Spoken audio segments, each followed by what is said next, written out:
Add cloves to dish soap and even your neighbors will smell the fragrance. Your house will smell amazing without flies and mosquitoes.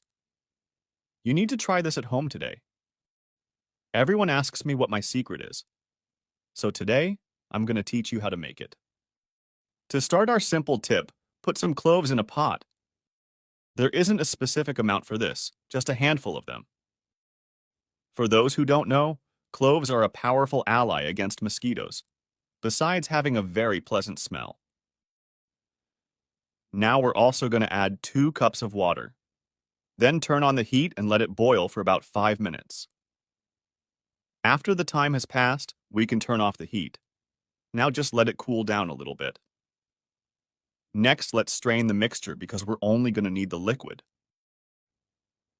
Once that's done, pour the clove concentrate into a spray bottle. We're also going to add 1 cup of disinfectant. You can use your favorite brand here. After that, we're also going to add 1 cup of white vinegar. And to finish, add 2 tablespoons of dish soap. Then close the spray bottle and shake it to mix all the ingredients.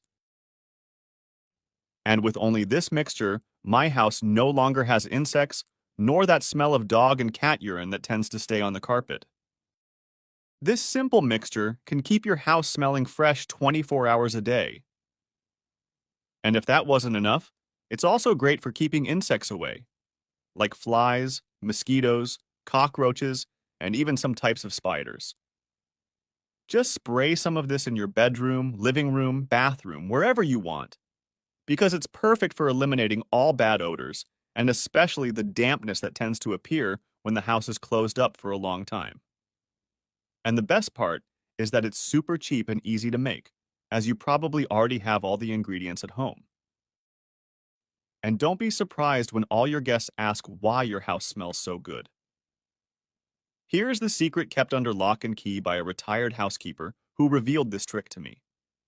And I'll repeat it once more. Your house will smell amazing for 24 hours. The result of this mixture is simply incredible. So it's definitely worth making it at home. That's it. I hope you enjoyed this homemade air freshener and repellent. Now, are you up for trying it and then coming back here to tell us what you thought? I'm sure you and your whole family are going to love the results. Thanks for watching. See you in the next video.